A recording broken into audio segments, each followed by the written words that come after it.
আজকে বর্গ নির্ণয়ের যে ম্যাথটা করবো সেটা এর আগের দিনের মতোই তিনটা দিয়েছিল। আমরা প্রথমে প্লাস প্লাস দিয়েছিলাম, প্লাস মাইনাস দিয়েছিলাম, আজকে দুইটাই মাইনাস থাকলে কি হবে, যেমন A X minus B Y minus C Z, এই ম্যাথটা দেওয়া আছে। এখন এটার বর্গ নির্ণয় করতে পারবো, তাহলে আমাদের প্রথম কাজ কি হবে, এটার উপর বর্গটা দিয়ে দেবো, ঠিক আছে। তো যদি বর্গটা দিয়ে দিই তাহলে এটাকে আমরা দুই ভাবে সাজাইতে পারি।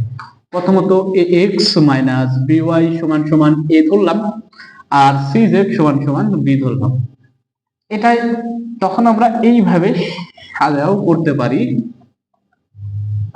এর উপর বর্গ দিয়ে, অথবা আমরা এ এক্স সমান সমান এ আর বি ওয়াই মাইনাস সিজেড সমান সমান বি ধরে করতে পারি। তাহলে এক্ষেত্রে এটা হবে এ এক্স এ আর বি ওয়াই মাইনাস সিজেড, এটা বি দিয়ে বর্গ। আমরা দুই ভাবে করতে পারি, দুইটাতে সেম উত্তর হবে। তাহলে আমরা প্রথমটা ধরে আমি করব, বাকিটা তোমরা করবা, ঠিক আছে। তাহলে দেখো যে প্রথমটা কি হচ্ছে,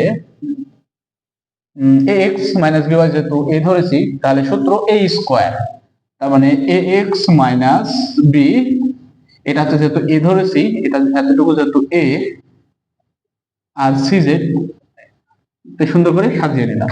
নেওয়ার পরে এটা এ আর এটা বি হিসেবে কাজ করতেছে, তার মানে কি এ স্কোয়ার, মানে A X minus B square minus তারপরে 2 ইন্টু এ এর জায়গায় কি আছে A X minus B Y আছে, এখানে লিখলাম। তারপরে বি বি এর জায়গায় সিজেড আছে, প্লাস বি স্কোয়ার মানে সিজেড হচ্ছে বি এর মান আর ওর উপর স্কোয়ার। আমি পাশে একটু মুছে দিই তাহলে আমাদের বুঝতে সুবিধা হবে। আমরা যেহেতু উপরের ফরম্যাট ইউজ করছি, আমরা সাইডে স্পেস পাবো। তো দেখো এখন কি হচ্ছে, এখানে বি ওয়াই ছিল, তাহলে এইটা যা ছিল তাই রাখি। আমরা আগে এতটুকু কাজ করি, তাহলে এই 2 এর সাথে আগে সিজেডটাকে গুণ করে দিই, 2 ইন্টু সিজেড, আর এখানে A X minus B Y plus C Z মানে কি, সি এর স্কোয়ার সিজেড, এই বর্গটা বোঝাচ্ছে সি এর উপর স্কোয়ার জেড এর উপর স্কোয়ার। তোমরা অনেকে এটা বুঝো না, তো এই জিনিসটাও একটু সিম্পলি বলে দিলাম যে বর্গ মানে কি ব্র্যাকেটের উপর যেখানে থাকুক, ধরো এখানে এক্স ওয়াই জেড এর উপর বর্গ থাকে মানে কি এই প্রত্যেকের উপর আলাদা আলাদা ভাবে বর্গ আছে। এখানে যদি x plus y plus z এর উপর বর্গ আছে, তার মানে এটা কিন্তু আমি আলাদা করতে পারবো না, তখন আবার আমাদের বর্গ নির্ণয়ের সূত্র হয়েছে, তবে গুণ আকারে যদি থাকে তার মানে এখানে প্রত্যেকের উপর ইন্ডিভিজুয়ালি বর্গটা আছে। সো এই জিনিসটা একটু মাথায় রাখো, তাহলে এখানে কি হবে সি স্কোয়ার জেড স্কোয়ার, তাহলে এখানে লিখে ফেলি সি স্কোয়ার জেড স্কোয়ার। এবার দেখো আমরা আগে এই ক্যালকুলেশনটা শেষ করে নিয়ে তারপর এইটাতে হাত দেবো। এর আগের দিনেও সেম একই রকম করেছিলাম, এটা আগে এর সাথে গুণ যাবে তারপরে এর সাথে। আমরা এর আগের দিনও পড়েছিলাম যে মাইনাসে প্লাসে প্লাসে গুণ করলে কি হয়, গুণের সূত্রটা কি ছিল, প্লাসে প্লাসে গুণ করলে প্লাস, প্লাসে মাইনাসে গুণ করলে মাইনাস, মাইনাসে প্লাসে গুণ করলে মাইনাস, মাইনাসে মাইনাসে গুণ করলে মাইনাস হয়, মাইনাস মাইনাসে গুণ করলে প্লাস হয়।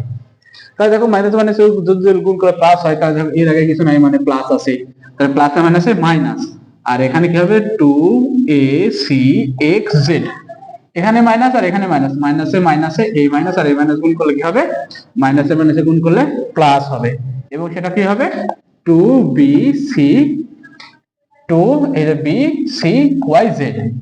এই গুণটা আমি একটু সাইডে দেখাই তোমাদের বোঝার সুবিধার্থে, তাহলে তোমরা একটু ভালোভাবে বুঝবা। দেখো আমাদের 2cz আর ax, এটার আগে হচ্ছে যে প্লাস আছে, এর আগে মাইনাস আছে, তাহলে মাইনাস প্লাসে গুণ করলে কি হবে মাইনাস হবে, আর এখানে 2 থাকলো, বাদ বাকিগুলো গুণ করলে যা ছিল, যেহেতু ওটা সংখ্যা মান না, এগুলো এক একটা হচ্ছে যে আমাদের মানে এগুলা নির্দিষ্ট কোনো মান নাই, এগুলো হচ্ছে যে ভ্যারিয়েবল, যেমন এ সি এগুলা তো কোনো নির্দিষ্ট মান নাই, তাহলে এখানে ডিরেক্টলি ওইভাবে বসে যাবে এ সি এক্স জেড, শুধু সুন্দর করে লিখে নিলাম, তাহলে এটা করলাম।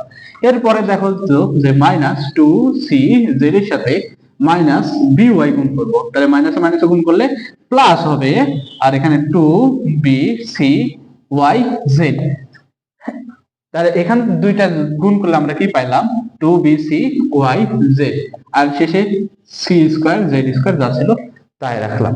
এবার দেখো এই জায়গাতে ax মাইনাস by, এখানে a সমান সমান ax সমান সমান a আর by সমান সমান b, তাহলে দেখো এখানে সেম একই রকম a মাইনাস বি হোল স্কয়ারের সূত্র পড়ে আছে।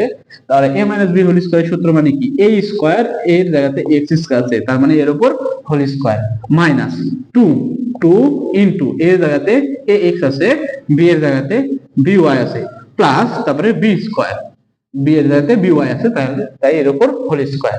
আমি সাইডে একটু মুছে দিই, দিয়ে বাকিটুকু যা ছিল তাই তুলে ফেললাম। 2acxz plus 2bcyz plus c square z square.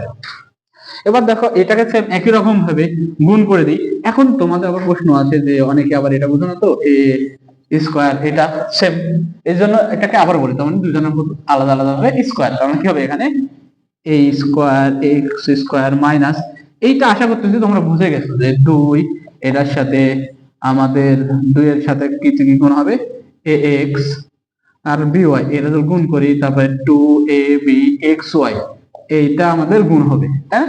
তাহলে এখানে কি হবে, একবার করে দেন 2abxy plus b square y square minus 2acxz plus 2bcyz plus c square z square.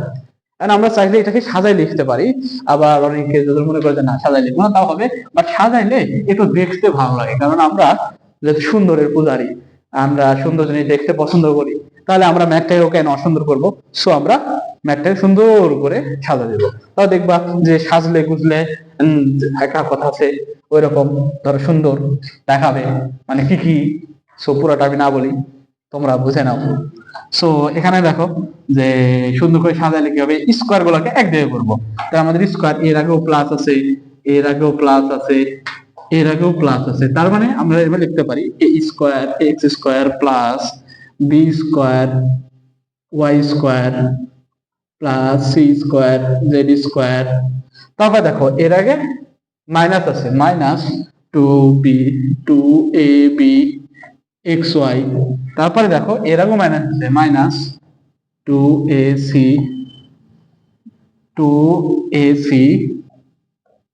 xz plus 2bc yz। তার মানে এটাই হলো আমাদের সেই কাঙ্ক্ষিত অ্যান্সারটি, বুঝছো? তাহলে ম্যাথটা এটাই। সো খুব সুন্দর করে এই ম্যাথগুলো একটু বুঝে বুঝে ধাপ বাই ধাপ বাই করবে, কারণ তুমি যদি ক্যালকুলেশনে ভুল করো, কোথাও যদি একটু যদি তুমি যদি মানে ক্যালকুলেশন উল্টা পাল্টা করে ফেলো, তাহলে উত্তরটা মিলবে না। সো আশা করতেছি এই ম্যাথগুলা তোমরা পারবা। এরপরে আমরা একটা ম্যাথ দেখবো, সেটা হচ্ছে যে তোমার এরকম 4 সংখ্যা যদি থাকে তাহলে কেমন হবে। সো ম্যাথটা তুলে নাও তোমরা।